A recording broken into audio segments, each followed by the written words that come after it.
যদি আপনি একটা কসম করে ফেলেন, আপনি বলেছেন আমার কসম, খোদার কসম, আল্লাহর কসম, আল্লাহর কসম, আপনি যদি কোনো কোথায় যদি একটা কসম করেন আর কসমের নিয়ম অনুযায়ী আপনি যদি বলেছেন আল্লাহর কসম ওটা হয়েছে আর ওটাই যদি সত্যকারে না হয়, হানাফি মাযহাবের মাসলা হলো আল্লাহর কসম তুমি খেয়েছো কোথায় কোথায় ভালো, কিন্তু কোথাটা যদি মিথ্যা হয়, কোথাটা যদি ভুল হয়, কোথাটা যদি তুমি পালন না করতে পারো, তোমাকে 10টা মিসকিন খাওয়াতে হবে, 10টা মিসকিন না খাওয়াতে পারলে তোমাকে 10টা রোজা রাখতে হবে, 10টা রোজা রাখতে না পারলে 10টা বস্ত্রহীনকে তোমাকে কাপড় পরিধান করে বস্ত্র পরাতে হবে। ও বাবাজিরা, আমাদের সমাজে এমন ব্যক্তি আছে কোথায় কোথায় বাপের কসম, মায়ের কসম, খোদার কসম খায় না, খায় না।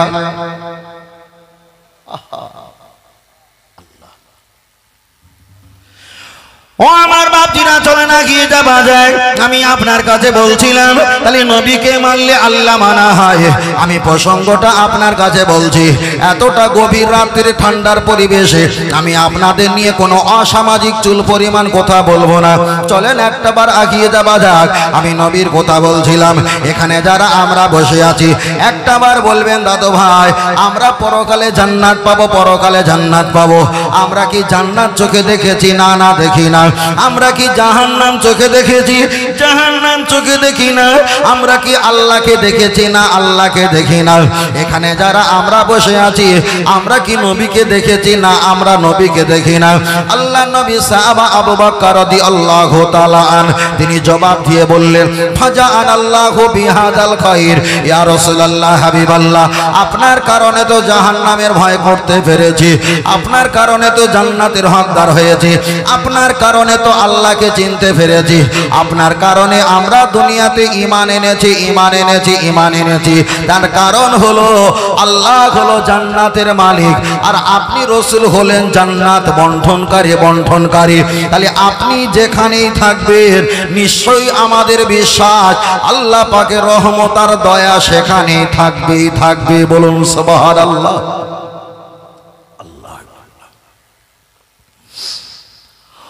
ও আমার বাপজিরা, চলে না গিয়ে যাবা যাক। লক্ষ্য করে দেখা যায় তাহলে আমি বলছিলাম আল্লাহ নবী সম্পর্কে বলছিলাম।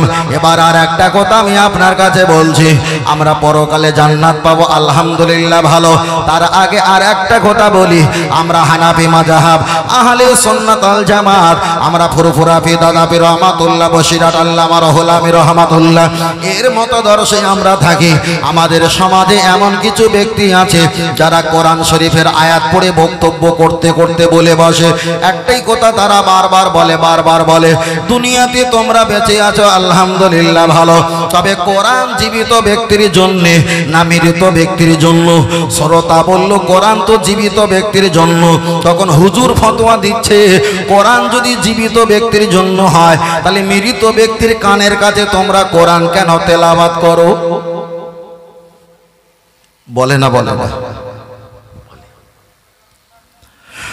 কোরআন যদি জীবিত ব্যক্তির জন্য হুদাল লিল মুত্তাকিন, হেদায়েতের যদি পথ হয়, তাহলে আপনি বলেন কোরআন শরীফটা জীবিত মানুষের কাছে তেলাওয়াত করবে, তেলাওয়াত শেখাবে, মৃত ব্যক্তির কাছে কেন কোরআন তেলাওয়াত করো? এবার আমি আপনার কাছে একটাবার বোঝাতে চেয়েছি, লক্ষ্য করে দেখা যায় কোন হাদিস শরীফে এসেছে যারা দুনিয়া থেকে মৃত্যুবরণ করে তারা শ্রবণ করতে পারে, তাদের বাকশক্তি নাও থাকতে পারে, তারা অনুভব করতে পারে, তবে যারা গহীন কঠিন গুনাহগার হয় তারা কবরের দিকে যাবার ইচ্ছা তাদের থাকে না। যারা ইমানদার ইমানদার পরিপূর্ণতা হয় আল্লাহ আল্লাহ ভীরু, খোদা ভীরু যখন হয়ে যায়, ওরা দুনিয়া থেকে মৃত্যুবরণ করার পর চেষ্টা করে কখন আমার গন্তব্য স্থানে নিয়ে যাবে। ও বাবাজিরা, আমি আপনাকে বোঝাতে চেয়েছি কোরআন জীবিত মানুষের কাছে তেলাওয়াত করার কথা ওরা বলেছে, কিন্তু মানুষ মারা গেলে আমরা যে মাতার কাছে পাই, আমরা যে মাতার কাছে, শরীরের কাছে, চেহারার কাছে কোরআন তেলাওয়াত করি, ওরা বলছে না না কোরআন তেলাওয়াত করা যাবে যাবে না। কেন? মৃত ব্যক্তির কাছে কোরআন তেলাওয়াত করা যাবে না। তার কারণ হলো মৃত ব্যক্তিরা কিছু শুনতে পায় না। এবার আমি আপনার কাছে এক নাম্বার সওয়ালের জবাব চাই। আপনি বলেন, আপনি আর আমি যখন কবরের কাছে চলে যাব, আর কবর মোজার খোলা কবরের স্থানের কাছে গিয়ে আমরা সালাম দেবো, আসসালামু আলাইকুম ইয়া আহলাল কুবুর, আসসালামু আলাইকুম ইয়া আহলাল কুবুর, ইয়া গফিরুল্লাহু লানা ওয়া লাকুম, আনতুম সালাফুনা ওয়া নাহনু বিল আসহার। তাহলে দুনিয়ার কোন ব্যক্তি যদি মারা যায়, তার পাশে যদি কোরআন তেলাওয়াত করা যদি হয়, আর কোরআন তেলাওয়াত যদি শ্রবণ শুনতে না যদি পারে, তাহলে মানুষ যদি মৃত্যু হয়ে যায়, আর মৃত্যু হয়ে যাওয়ার পরে ওই কবরবাসীর কাছে আসসালামু আলাইকুম ওয়া রাহমাতুল্লাহ, আসসালামু আলাইকুম ইয়া আহলাল কুবুর বলে যখন সালাম দেওয়া হয়, আপনি বলেন ওই সালামের আওয়াজ কি তারা শুনতে পায়? ভাই ও ঘোরাঘুরি করছে, ওর দিকে তাকাবেন না। বহুত জিনিস দেখেছি তো, কত দেখবি, আর ওর মতো থাকুক না। আমাদের সময়টা চলে যাচ্ছে না, বুঝলেন না? আল্লাহ আল্লাহ আল্লাহ। মৃত ব্যক্তির কাছে যদি কোরআন তেলাওয়াত করা হয়, ওরা যদি শুনতে না পায়, ওদের যুক্তি আর লজিক যদি এটাই হয়, কবরের কাছে আমরা সালাম দেই, মাশাআল্লাহ, নারে তাকবীর, নারে তাকবীর, নারে তাকবীর, আওলাদ মুজাদ্দিদ জামান সিলসিলা হক ফুরফুরা শরীফ, নারে তাকবীর, নারে তাকবীর। আল্লাহ আমাদের কবুল করেন, বলুন আমিন। আরেকটা সকলে বলি আল্লাহুম্মা, আরেকটা সকলে বলি আল্লাহুম্মা আমিন। তোরা ব্যাস গোলায় করে নিয়ে ঘুরছিস, তা বসবে কে? হ্যাঁ, মাঝরাতে তো কালেকশন করে তো লোক তো ফাঁকা করে দিয়েছো, তাতে যদি এই অবস্থা হয়, তো সারা রাত জলসা দেওয়ার দরকার কি? বসো বাবু, বসো, বসো বাবু, বসো। আল্লাহ, আমি আপনার কাছে বলছিলাম, লক্ষ্য করে দেখা যায়, তাহলে মৃত ব্যক্তির কাছে কোরআন তেলাওয়াত করলে ওরা যদি শুনতে না পায়, তাহলে মৃত ব্যক্তি যখন কবরবাসী হয়ে যাবে, সেখানে তো সালাম দিলে শুনতে পাওয়া যায় না। তাহলে ওদের যুক্তি যদি হয় মৃত ব্যক্তির কাছে গিয়ে তো সালাম দেওয়া যাবে না, না না না, এটা কখনো হতে পারে না। আল্লাহ নবী হাদিস শরীফে বলেছেন, তোমরা যখন কবরের কাছে দাঁড়িয়ে যাবে, আসসালামু আলাইকুম ইয়া আহলাল কুবুর, তোমরা অবশ্যই কবরবাসীকে সম্বোধন করে তোমরা সালাম দিলে সালাম দেবে। ও বাপজিরা, আমি আপনাকে বোঝাতে চেয়েছি, আল্লাহ নবী যখন জান্নাতুল বাকি, জান্নাতুল মুআল্লা, সেখানে যখন চলে যেতেন, আহিয়া সালাম দিতেন, সালাম দিয়ে বলতেন, ও আহলে বাকি, আমি তোমাদের কাছে এসেছি। আল্লাহ নবী তাদেরকেও সালাম দিতেন। আমার নবী দুনিয়া থেকে বিদায় নিয়ে চলে গেছেন, অফাত নিয়ে চলে গেছে, নবীকে আমরা সালাম দিই। হাদিস শরীফে এসেছে, আল্লাহ নবী বলেছেন, কোন ব্যক্তি যদি আমাকে সালাম দেয়, আমার নামে যদি দরুদে সালাম পাঠ করে, আমার আল্লাহ ফেরেশতা দিয়ে আমার রওজা মুকাদ্দাস আকদাসে পৌঁছে দেয়। আর ওই পৌঁছে দেওয়ার কারণে ফুলান ইবনি ফুলান যারা সালাম পড়েছে, ওদের বাপের নাম সহ আমার কাছে পৌঁছে দেয়। আমি রাসূলুল্লাহ মদিনা শরীফে ওখান থেকে ওদের সালামের আওয়াজটা আমি নিজ কানে শ্রবণ করে থাকি। জোরে বলেন সুবহানাল্লাহ। খালি এখানে ওরা একটা পেঁচ লাগাতে চেয়েছে, মৃত ব্যক্তির কাছে কোরআন তেলাওয়াত করবে না। কেন? মৃত ব্যক্তি আর শুনতে পায় না, শুনতে পায় না। তাহলে কবরের কাছে তো সালাম দেওয়া যাবে না, রসুলের কাছে রওজা মোবারকের কাছে গিয়ে সেখানে তো সালাম দেওয়া যাবে না। তাহলে ওরা এক জায়গায় বন্ধ করতে চায়নি, এক জায়গার কারণে কয়েক জায়গায় বন্ধ করতে চেয়েছে, এটাই ওদের মাকসুদ। আল্লাহ নবী একটা হাদিস শরীফে বললেন, ইয়া কোন ফি আখিরি জামানি, ও আমার সাহাবীরা, সেই জামানায় আখিরি জামানায় দাজ্জালুনা কাজ্জাবুন, কিছু দাজ্জাল আর কিছু কাজ্জাব আলেম তারা বার হবে, হুজুর তারা বার হবে। আল্লাহ নবী পরে বললেন, ইয়াকুনাকুম বিল হাদিসি, তবে ওরা এমন এমন হাদিসের কথাবার্তা তোমাদের শোনাবে, বিমালাম তাসমাউ, যা তোমরা কখনো শোনোনি, ও আনতুম ওয়ালা আবাউকুম, যা তোমাদের মুরব্বীরা যারা কবরে চলে গেছে এমন কথা শুনে তারাও কবরে যায়নি। আল্লাহ নবী পরে বললেন, আনা বারিউম মিনহুম ওয়া হুম বারিউনা মিন্নি, আও কামা তাআলা আলাইহিস সালাম, তবে হাসরের মাঠে ওরা আমার কেউ হবে না, আমি রাসূল ওদের কেউ হব না। আল্লাহ নবী সাহাবারা জিজ্ঞাসা করলেন, হামাদাল ইয়া রাসূলুল্লাহ হাবিবাল্লাহ বালহুম ইউসাল্লুনা, ওরা তো নামাজ পড়েছে, আয়াসুবুনা ওরা আমাদের সঙ্গে রোজা রেখেছে, আয়াহুদ্দুনা ওরা আমাদের সঙ্গে হজ পর্যন্ত করেছে, হুজুর আপনি বলেন ওদের কেন আপনি হবেন না, ওরা কেন আপনার কাছে আসতে পারবে না? দয়ার নবী জবাব দিয়ে বলেছেন, ওদের ভিতরে পৃথিবীর সব ছিল, সব ছিল, ছিলাম না শুধু আমি আমি আমি। তাহলে এখানে প্রমাণ হয়ে গেল আল্লাহকে মানলে ইমানদার নয়, নামাজকে মানলে ইমানদার নয়, হজ করলে ইমানদার নয়, যাকাত দিলে ইমানদার নয়, ফিতরা দিলে ইমানদার নয়, জিকির করলে ইমানদার নয়। আল্লাহ নবী হাদিস শরীফে বলেছে, লা ইউমিনু, কখনো তোমরা ইমানদার হতে পারবে না, হাত্তা আকুনা আহাব্বা ইলাইহি, যতদিন না পর্যন্ত সর্বাপেক্ষা আমাকে না বেশি ভালোবাসতে পারবে। আল্লাহ নবী পরে একটু পরে জানিয়ে দিয়েছে, মেয়ে আলে দেখি ও আলা দেখি, তোমার ছেলে মেয়ে তোমার বাপ মায়ের অপেক্ষায়, আম আলাহুম দুনিয়া সম্পদ টাকা পয়সার অপেক্ষায়, আনফুসাহুম জীবন জৈবনের অপেক্ষায়, যতদিন না আমাকে সবচাইতে বেশি না ভালোবাসতে পারবে ততদিন তোমরা ইমানদার হতে পারবে না। তাহলে সমাজে যত হুজুরগুলো আছে, সমাজে কিছু কিছু কিছু কিছু বেকা আর ফেকড়া বা দুমুখ মুনাফিক যারা হুজুর আছে, তারাই তো বলবে বাবা মৃত ব্যক্তির কাছে কোরআন পড়া যাবে না, যাবে না। আর শবে বেরাত আসলে তাদেরকে যদি খতম পড়া দাওয়াত দেওয়া হয়, তারাই তো আগে পিক আপ দিয়ে ওই খতম ওয়ালার বাড়িতে কোরআন পড়তে যায়, ঠিক না বে ঠিক? তাহলে মৃত ব্যক্তি নামে কোরআন পড়া হচ্ছে না, হয় না? হচ্ছে হচ্ছে হচ্ছে হচ্ছে। আল্লাহ একজন বলছে নবী দিবসে জলসা দেওয়া যাবে না, যে হুজুর বলছে তার পিছনে স্থান লেখা রয়েছে বিশ্ব নবী দিবস, অথচ বলছে নবী দিবস দেওয়া যাবে না। কি আশ্চর্য ব্যাপার! আল্লাহ ও আমার বাপজিরা, চলে না গিয়ে যাওয়া যায়, লক্ষ্য করে দেখা যায়। আমি আপনার কাছে বলছি আমরা পরকালে জান্নাত পাবো, জান্নাত পাবো। এবার একটা বার বলবেন দাদু ভাই পরকালে তো আমরা জান্নাত পাবো, আলহামদুলিল্লাহ ভালো, তবে আপনার কাছে বলছি আপনি একটু কোরআন তেলাওয়াত করবেন। আল্লাহ নবী হাদিস শরীফে বললেন, তোমরা যদি কোরআন তেলাওয়াত করো, আর কোরআন তেলাওয়াতের করার বিনিময় আল্লাহ নবী বলেছেন শাফি আল্লি আসহাব, কিয়ামতের ময়দানে ওই কোরআন তেলাওয়াত করার বিনিময়ে ওই কোরআন তোমাদের জন্য শাফাআতের কারণ হয়ে দাঁড়িয়ে যাবে। ও বাপজিরা, এখানে যারা বসে আছেন একবার একটা গান শুনেছে, তিনবার চারবার গান শোনার পর তখন ছেলেরা বলছে এই গানটা ডাউনলোড করা আছে, ডিলিট করে দাও, এটা আর শুনতে ভালো লাগে না। একটা কবিতা পড়েছেন চারবার পাঁচবার, তারপরে ওটা ডিলিট করে দেয়, কেন? এটা আর পড়তে বলতে ভালো লাগে না। কিন্তু আল্লাহর এমন নিয়ামতি কালাম, আল্লাহর এমন কুদরতি রহমতি কালাম, যে কোরআনের দিকে তাকালে অটোমেটিক নেকি পাওয়া যায়।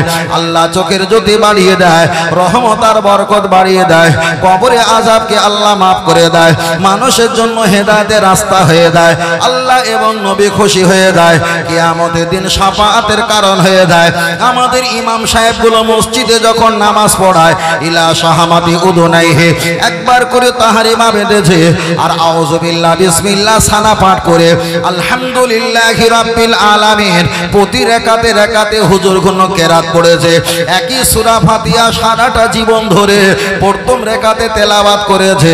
যারা তিনটে চারটে কবিতা গান শুনে আজ যাদের ভালো লাগে না, তারা কি পিছন থেকে একবার আওয়াজ দিয়ে বলেছে সূরা ফাতিহা প্রতি কেরাতে প্রতি রাকাতে আর ভালো লাগে না? তার কারণ হলো আল্লাহর নবী বলেছে, মান করা আল কোরআনা হারফান ফালাহু আশরু হাসানা, কোরআন শরীফ যদি একটা করে অক্ষর পাঠ করা হয় আশরাতুন হাসানা, আল্লাহ 10টা করে নেকি দান করবে। আর আল্লাহর কোরআনকে যদি ভক্তি ভালোবাসা দেওয়া হয়, আল্লাহর নবী পাক জবানে হাদিস শরীফে বলেছে শাফিআতাল লি আসহাব, ওই কোরআন তোমার জন্য আল্লাহ দরবারে শাফাআতের জন্য সুপারিশ করবে। ও ছেলেরা, আমি আপনাকে বোঝাতে চেয়েছি আপনারা 39 পালন করবেন, 31 আপনারা অনেকে পালন করেন, কিন্তু আপনার কাছে আমি একটাই কথা বলতে চেয়েছিলাম। বাঙালদের জন্য বছরে প্রথম হলো বৈশাখ মাস, ইংরেজদের জন্য বছরে প্রথম হলো জানুয়ারি মাস, ইমানদারদের জন্য বছরে প্রথম হলো সেটা হলো মুহররম মাস। তাহলে আপনারা যারা 31 যারা 39 যারা পালন করবেন 25শে ডিসেম্বর 26শে ডিসেম্বর কিংবা শেষ ডিসেম্বর কিংবা 1 জানুয়ারি অনেকে যারা পালন করবে, আমি আপনার কাছে একটা কথা শুনিয়ে দেই। আমার নবী হাদিস শরীফে বলেছেন, লানাতাল্লাহুল মুতাশাব্বিহা, কোন আমার উম্মত যদি অন্য কোন ব্যক্তির যদি মুতাশাব্বাহ হয়ে যায়, তাদের নিয়ম যদি পালন করে, আমার আল্লাহ তাদের প্রতি গজব আর আযাব আমার আল্লাহ দান করবে। ও আমার যুবকেরা, আপনারা 1 জানুয়ারিতে হয়তো অনেকে কেক কাটবেন, 1 জানুয়ারিতে বাইকটা পরিষ্কার করে নিয়ে অনেকে রাস্তা এমাতা আদুরে মাদুরে চামচিকের মতো ঘোরাফেরা করবেন, অনেক মেয়েদেরকে বসিয়ে নেবেন, অনেকে গার্লফ্রেন্ড বয়ফ্রেন্ডকে সঙ্গে করে নিয়ে রাস্তার এমাতা ওমাতা দৌড়াদৌড়ি করবেন। কিন্তু আপনি যদি একটাবার মারা যান, আল্লাহ নবী হাদিস শরীফে বলেছে, মাম্মাতা ফি সাবিলিল্লাহি ফাহুয়া শাহীদুন, আমান কুতিলা ফি সাবিলিল্লাহি ফাহুয়া শাহীদ, আকামা ক্বালা আলাইহিস সালাম। এটা হলো কোরআনের মাহফিল, এটা হলো জান্নাতের বাগান। একবার সুবহানাল্লাহ পাঠ করলে আল্লাহ অসংখ্য নেকি দেয়। এখানে ইয়া আল্লাহ ইয়া আমান ইয়া রাজ্জাক ইয়া ফাত্তাহ ইয়া গনি আল্লাহ ইয়া আজিজ ইয়া কাফি, এক একটা তাসবিহ পাঠ করা হয়। আদবের মাহফিলে আসতে গিয়ে কোনো ব্যক্তি যদি মারা যায়, অতএব কোনো ব্যক্তি যদি তাকে হত্যা করে দেয়, অতএব কোনো ব্যক্তি যদি হঠাৎ করে মারা যায়, আল্লাহর নবী বলেছেন, দুটো আঙুল যত গায়ে গায়ে পাশাপাশি আমার কোরআনের মাহফিলে ওয়াজের মাহফিলে আসতে গিয়ে ওই উম্মত যদি মারা যায়, কেউ যদি তাকে ক্ষতি করে দেয়, মেরে দেয়, দুটো আঙুল যত গায়ে গায়ে পাশাপাশি হাসরের ময়দানে বিচারের পর আল্লাহর দয়ার জান্নাতে আমার নবী আর ওই উম্মত থাকবে জান্নাতের এত গায়ে গায়ে পাশাপাশি। আর একটু জোরে হবে না? তাই আমি আপনার কাছে একটাই কথা বলতে চেয়েছি, আপনারা 1 জানুয়ারি কিংবা 31, 39, 31 আপনারা রাত কিংবা দিন পালন করবেন, কিন্তু এতটুকু খেয়াল রেখেছেন, একবার যদি মনে করেন 1 জানুয়ারিতে গোশ মাছ না খেলে সারাটা বছর হয়তো আমার কষ্ট দিন যাবে। ফুরফুরা দাদা পীর রহমাতুল্লাহ আলাইহি বলেছেন, আর বসিরাট আল্লামা রুহুল আমিন রহমাতুল্লাহ আলাইহি লিখেছেন, কিতাবটার নাম হলো দেখাদার কলেমাতুল কুফর। কোন ব্যক্তি যদি হিন্দুদের নিয়ম বেঈমান কাফেরদের নিয়ম যদি একটাবার পালন করে, আর যদি মনে করে সারাটা বছর আমার অনাহারে দিন যাবে, আমি যদি বছরে প্রথম না খাই লোকে আমার খারাপ বলবে, ওই ব্যক্তির প্রতি আল্লাহর গজব আর আযাব আর গজব হয়ে যাবে। আর যদি কেউ বিশ্বাস করে নেয় এই দিনে প্রথম বছরে গোশ মাছ ভালো করে বিরিয়ানি পোলাও কিমাম খেতে হবে, আল্লাহর নবী হাদিস শরীফে বলেছেন ওই ব্যক্তিটা বেঈমান আর কাফের হয়ে যাবে।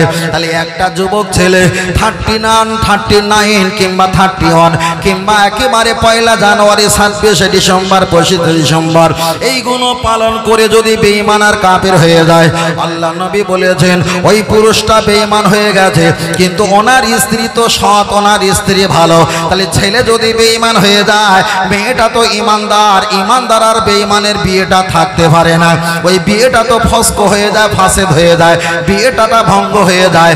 সমাজের লোক আপনাকে তাড়িয়ে দিল না, সমাজের লোক আপনাকে গালিগালাজ করলো না, সারা রাত জুয়ার আড্ডা মদের আড্ডা তাড়ি নেশা চুল্লু বিরানি খেয়ে আপনি রাতের বেলা এসেছেন, তখন বেঈমান আর কাফের হয়ে গেছে।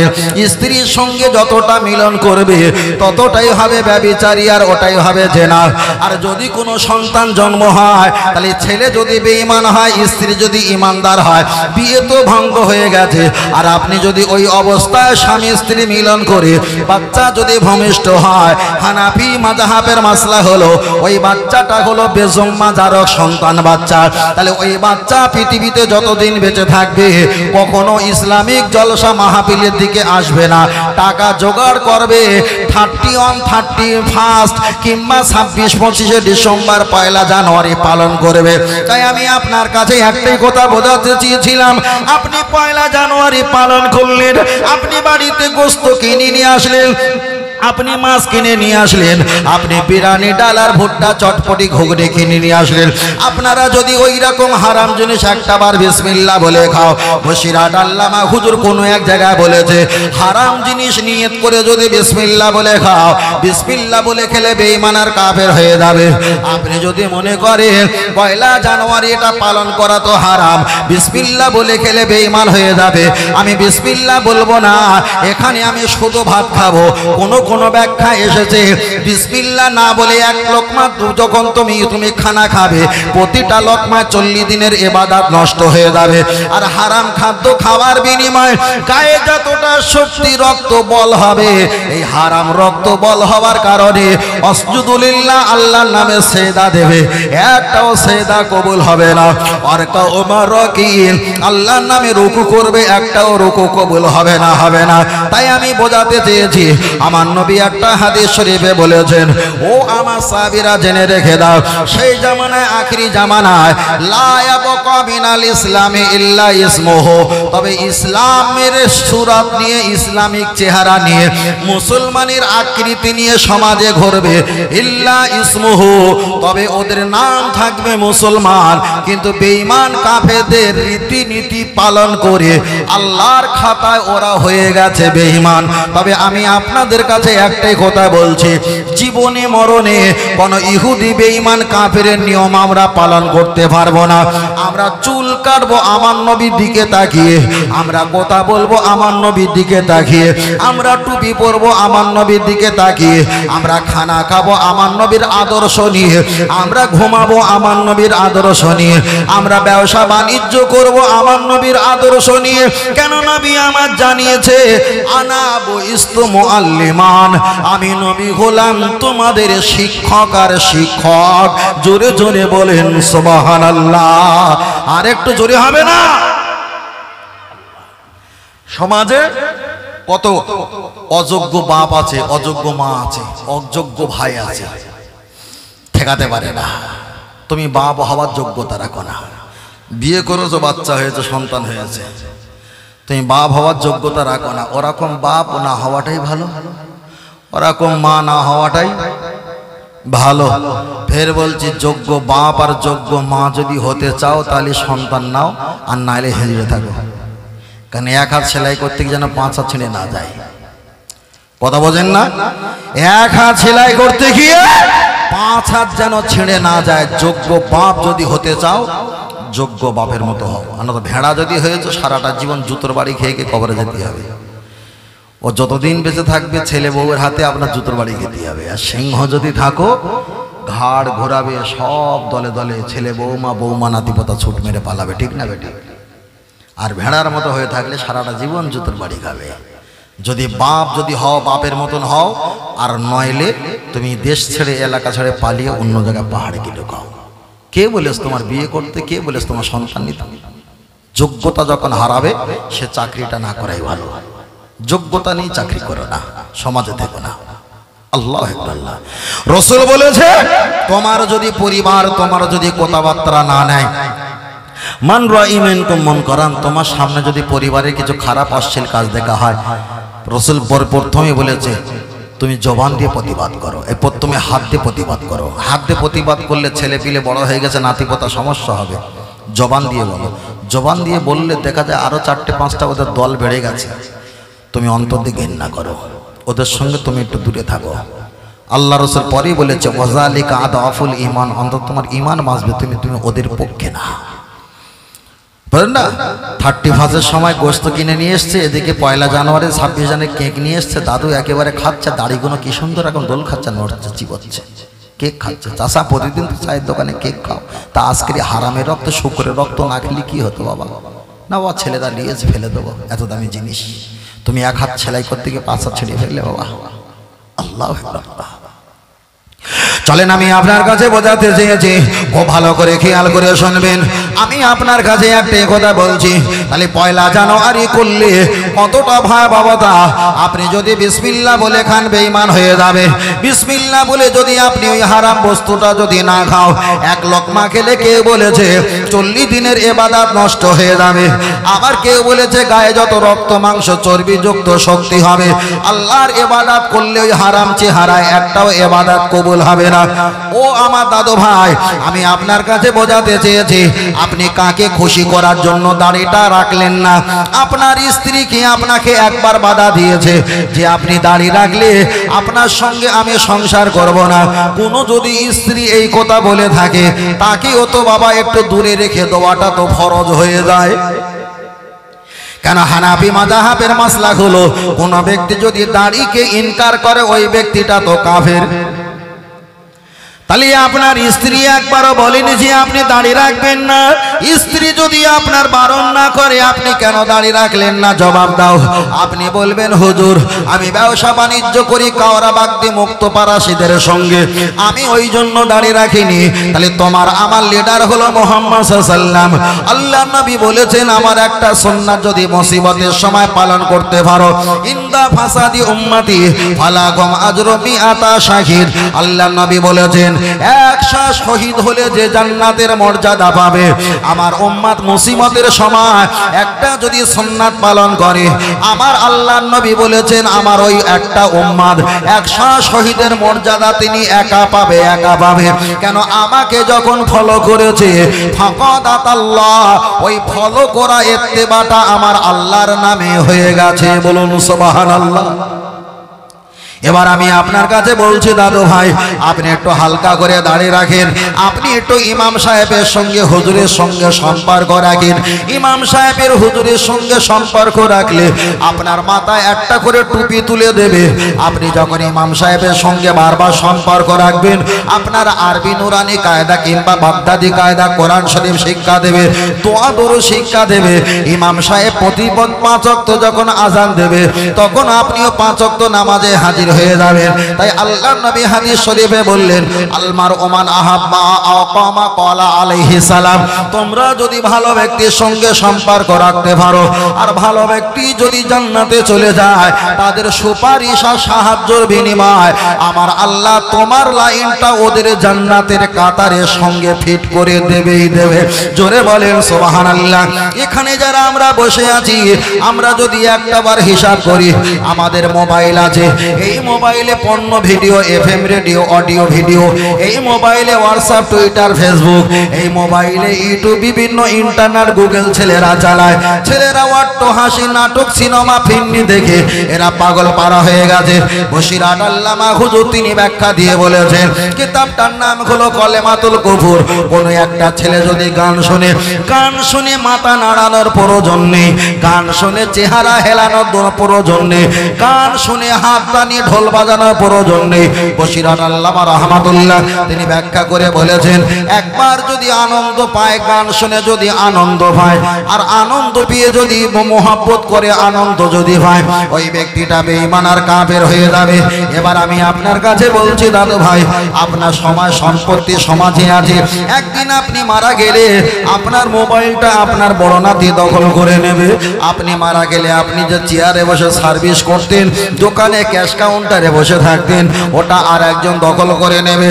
ও আমার দাদু ভাই, আপনি যে বাইকটা চালান, গাড়ি চালাও, এমআই ফাইন্যান্স কোম্পানি কিংবা কোনো একটা কোম্পানি কিংবা আপনার বাড়ি পরিবার ওই গাড়িটা আবার দখল করে নেবে। আপনি যে খাটে আলমারিতে ঘুমিয়ে থাকতেন, ওই খাট, আলমারি, বাড়ি পরিবার আর একজন দখল করে নেবে। আপনি যে চশমাটা ব্যবহার করতেন, ওই চশমাটা খামের ভিতরে বছর কি বছর পড়ে থাকবে। আপনি যে জুতোটা পরতেন, ওই জুতোটা কিছুদিন পরে ওটা হারিয়ে যাবে, ময়লা দুর্গন্ধ হয়ে যাবে।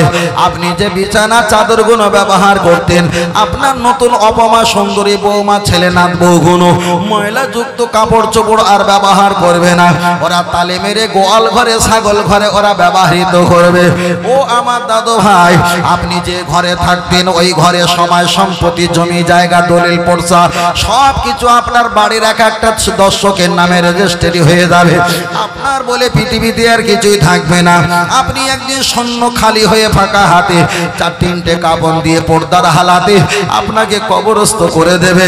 দাদু আপনার বয়স 60 বছর ছিল, আপনি জীবনে নাতিকে কত খুশি করেছেন, আপনার বৌমাকে হার দিয়ে খুশি করেছেন, আপনার স্ত্রীকে অ্যাকাউন্টে টাকা দিয়ে জমি লিখে দিয়ে খুশি করেছেন, আপনার ছেলেকে গাড়ি কিনে দিয়ে খুশি করিয়েছেন, আপনার নাতিকে একটা মোবাইল কিনে দিয়ে খুশি করিয়েছেন, দোকানে সারা বছর মাকি খেতেন আর একভাবে এক গোস্তা টাকা দিয়ে তাকেও আপনি হাসি ফুটিয়েছেন। কিন্তু আল্লাহ নবী বলেছেন, ও আমার উম্মাত, তোমরা কি জানো না তোমাদের জন্য আমি সারা রাত ঘুমাতে পারলাম না, তোমাদের জন্য আমার দাঁত মোবারকটা ভেঙেছে, তোমাদের জন্য আমার কত সাহাবারা শহীদ হয়েছে, তোমাদের জন্য মক্কা থেকে মদিনায় আমি পালিয়েছি, তোমাদের জন্য আমি সারাটা জীবন সেদা হালাতে গুহার ভিতরে কেঁদে কেঁদে ঘুরেছি, আমি দুনিয়া থেকে চলে আসার পরও কাঁদছি। নবী হাসরের ময়দানে কাঁদবে, ফুলসিরাত মিজানের পাশে দাঁড়িয়ে কাঁদবে, জাহান্নামের গেটের কাছে দাঁড়িয়ে থাকবে। তাহলে যে নবীর ওসিলায় আল্লাহকে চিনলাম, যে নবীর ওসিলায় তামাম পৃথিবী কুল কায়নাত আল্লাহ সৃষ্টি করেছে, সেই নবীকে যদি চিনতে পারতাম দুনিয়াও কল্যাণ হতো, পরকালও কল্যাণ হতো। কিন্তু সমাজের মানুষ শয়তানে ধোঁকায় পড়ে আসল জিনিসটা না চিনে দুনিয়ার কিছুক্ষণ ক্ষণের মায়ার জিনিসটায় পাগল পারা হয়েছে। তাই আমি আপনার কাছে একটা বারবার বলছি, আমরা যদি 60 বছর পৃথিবীর জমিনে যদি হায়াতে বেঁচে থাকি, এখন ধরে নেন 60 বছর আমরা বেঁচে থাকবো, কম বেশি আল্লাহ ভালো জানে। এখন 60 বছরকে আমরা 2 দিনে ভাগ করলাম, 30-30-60, যাদের বয়স 24 কিংবা 30-35 হয়ে গেছে, অলরেডি একদিন চলে গেছে, বাকি আছে একদিন। কারোর যারা এখানে বসে আছেন এত গুণ ভাই, কারোর আছে বেলা 1টা, কারো আছে বেলা 2টা বয়স, কারো হয়ে গেছে বিকাল 3টা বয়স, কারো হয়ে গেছে বিকাল 4টা, আবার কারো হয়ে গেছে বিকাল 5টা, মানে অন্ধকার ঘনিয়ে এলো ভাব। তবে একদিন চলে যেতে হবে, তবে যাবার আগে আল্লাহর কাছে যদি ফিরে যাওয়া হয়, আমার আল্লাহ পাক জানিয়ে দিয়েছেন, সুম্মাস্তাগফিরনি গফারতু লাকা ওয়ালা উমালি, বান্দা যদি তওবা পাঠ করে চোখের পানি ফেলে আমার কাছে যদি ফিরে আসে, আমি আল্লাহ ওর জিন্দেগির সমগুনাহ আমার গফুর ও গফফার নামের বরকতে আমি ক্ষমা করে দিয়ে থাকি। আরেকটু জোরে হবে, আরেকটু জোরে হবে না সুবহানাল্লাহ। যে মানুষটা আপনাকে সবচেয়ে বেশি ভালোবাসে সেই মানুষটা বলবে, দাঁড়া, যাবো, দোকানটা তাড়াতাড়ি বন্ধ করে দিয়ে এসে বলছে, কটায় মাটি হবে, কটা জানাতে হবে, তার মানে কি ফের দোকান খোলে ব্যস্ত।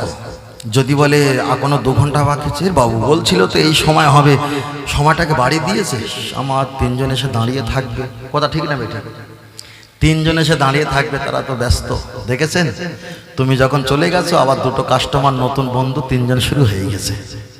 কার পিছনে পড়েছিলে, কার পিছনে পড়েছিলে? কোনো লাভ নেই, কোনো লাভ নেই। কার পিছনে আপনি পড়েছিলেন? কে আপনাকে চেনে? যদি 2 দিনে 99-100 দিনের ভিতরে 99 দিন ভালো কাজ করেছেন, একদিন যদি একটু সমস্যা হয়, 99 দিনে ভালো কাজ সব অটল তছনছ হয়ে যাবে। ফের বলছি ভাই, আমি হয়তো ভাষাগত উল্টোপাল্টা কিছু বলতে পারতাম না, বলতে পারতাম, কিন্তু বলি না কেন? আমার তো পরকালে নাজাত আছে। আমার পীর মাশায়েখ তো এগুলো শিক্ষা দেয়নি। যতটা বলবে সত্য কথা বলো, তবে মিথ্যা কথা বলে মানুষকে হাসানো যাবে না। কে কিনবে আর কে নেবে তার ব্যক্তিগত ব্যাপার, তো মিথ্যা কথা বলে হাসানো যাবে না, কখনো যাবে না। আল্লাহ আল্লাহ দরুদ শরীফ পড়ি, আল্লাহুম্মা, জোরে পড়ো বাবু, একটু মহব্বতে ছেলেরা পড়ো, মাশাআল্লাহ, আমার নবীর সামনে পড়ে বাবা। ওয়ালা আলি সাইয়্যিদিনা, এটা তাকবীর দেন, নারে তাকবীর। আর এটা সকলে বলেন নারে তাকবীর। আহলে সুন্নাতাল জামাত, আহলে সুন্নাতাল জামাত, সিলসিলা হক ফুরফুরা শরীফ, মদিনা মক্কা শরীফ, আল কোরআনের আলো, আল কোরআনের আলো, বিক্রমপুরে মহান ইসাল্লে সওয়াব, নারে তাকবীর। কষ্ট হচ্ছে নাকি বাবু? আমি কারো কষ্ট দেওয়ার কথা বলছি না।